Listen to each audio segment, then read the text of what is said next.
Yes nate nkwanirizaako nnyo mukwano gwange yonna gy'osinza okuba ng'otuwuliriza kutegeeza nti nno okola ky'amaanyi nnyo. Agatha atuzaire wenjogerera akawaŋŋamudde ebyama biggyeeko akawuuwo ebibadde bizibye bannayuganda amaaso oba kaŋŋambe nti nno aggyeko akatambaala eri ku maaso ga bannayuganda okusobola okulaba ng'ensonga bazekkaanya bulambalamba. Avuddeyo n'ayambalira Oweekitiibwa Oweesiga Eddamuzi Owiny Dollo ku lw'ensonga zino wammanga era ye wenjogerera Owiny Dollo kandiba nga kaweddemu ebintu by'okuliisa ebijanjaalo empiso byandiba nga bivuddewo. Bino eby'okwebuzaabuza ng'afuka anaaba byandiba nga biweddewo ng'omukwano gwange ali eyampuliriza.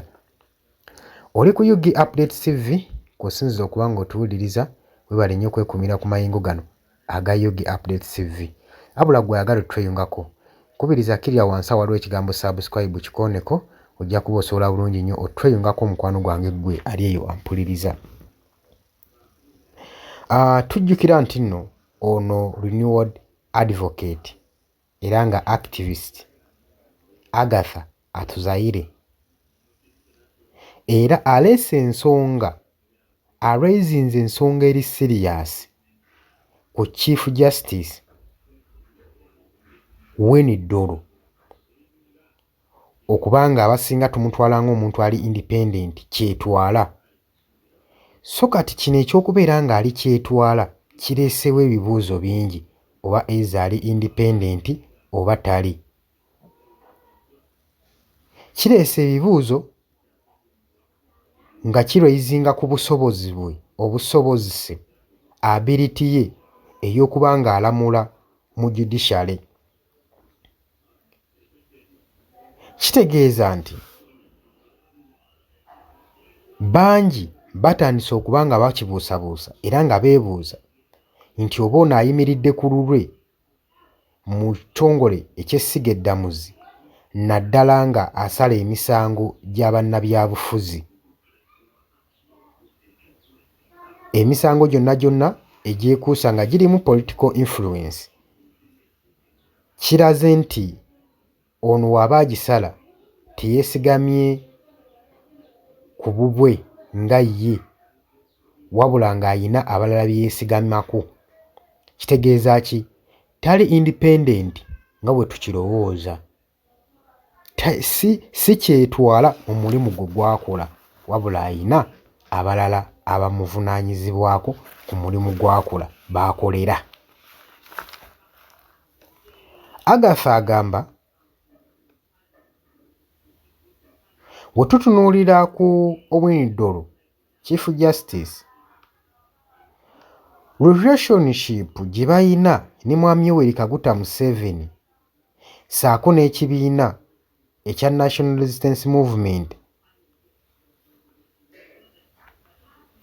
agamba tewali ngeri ki gye muyinza tulimbamu na gye muyinza tukakasa omuntu eyali mu kibiina kino ekya National Resistance Movement era nga yaddukanyizibwako ne ku tiketi yaakyo ku bw'obubaka bwa Parliament era n'asaavinga nga minisita ewa Mwami Yoweri Kaguta Museveni ku cabinet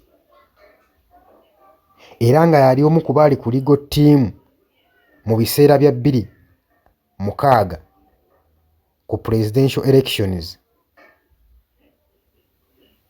Tewali ngeri ki bino byonna nga ye mbikunnyonnyodde gy'ayinza kuba nga apulizaadingamu okubeera ng'ali independent mu kitongole eky'Essiga Eddamuzi. Bino bigambo bya Agatha. Saagala ogambe nti noba bya mukutu guno. Tukuwa amazima agava mu bantu. Era kyongera okutangaazibwa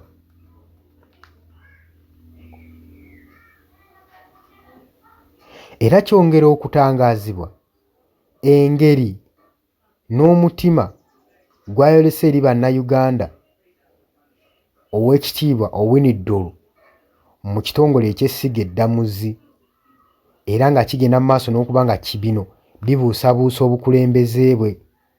Era bongera ne bagamba olw'okuba nga ali deep mu politics n'ekibiina ekya National Resistance Movement ekikulibwa Mwami Yoweri Kaguta Museveni akw'ossa ne history ow'okuba nga baakolerako bombi, yakolerako close eri Mwami Yoweri Kaguta Museveni.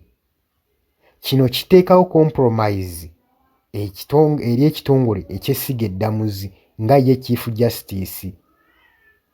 Kijja kuba nga tekiteekawo fairness, era n'engeri emisango gijja okuba nga gihandolingibwamu politically kijja kuba nga kibuusabuusibwa ng'era bwe kiriwo essaawa zino. Olw'ensonga Owiny Dollo abadde musajja nnyo wa Mwami Yoweri Kaguta Museveni, amuli ku lusegero, abaddeko minisita we mu kabinenti, yafunirako ne kkaadi okuva mu kibiina ekya NRM nga alwaninga ekifo ky'obwakabaka bwa paaliyamenti.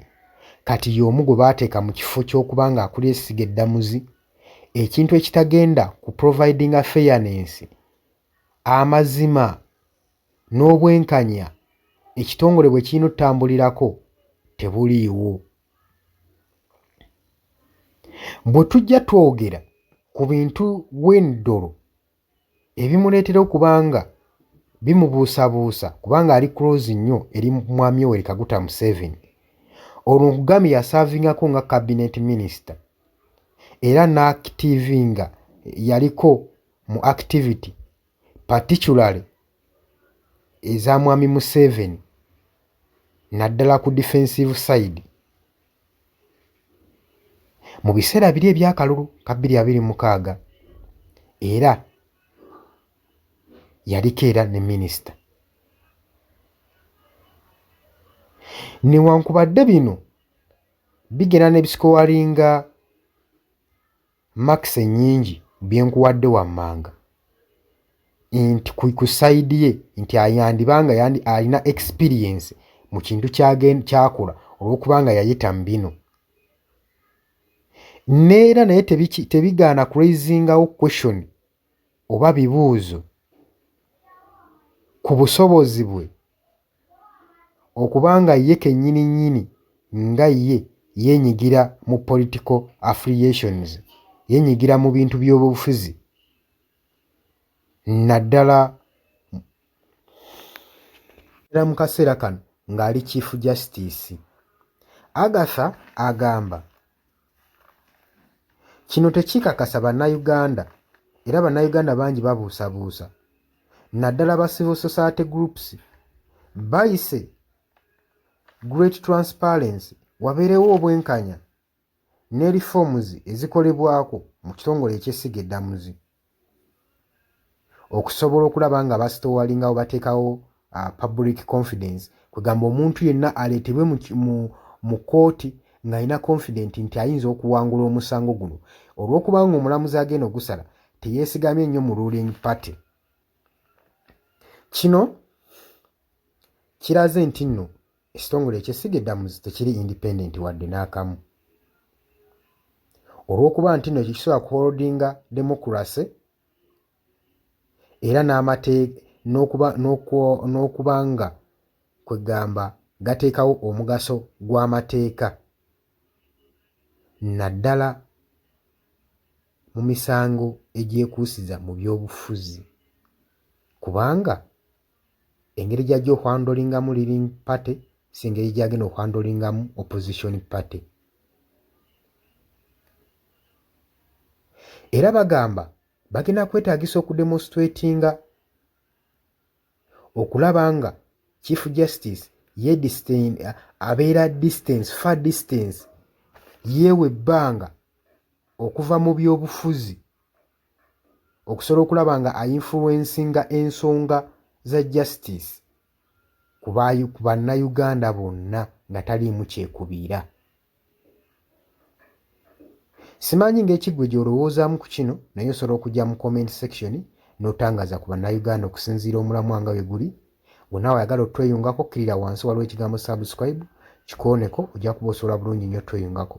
Baganda bange mbategeeza nti no mbaagala nnyo mbadde bawuliza balungi ne ku lw'ensonga eyo mbalekedde mu comment section mujje muteekeyo ebirowoozo byammwe. Mbaagala nnyo mwebale kwekumira ku UG Updates.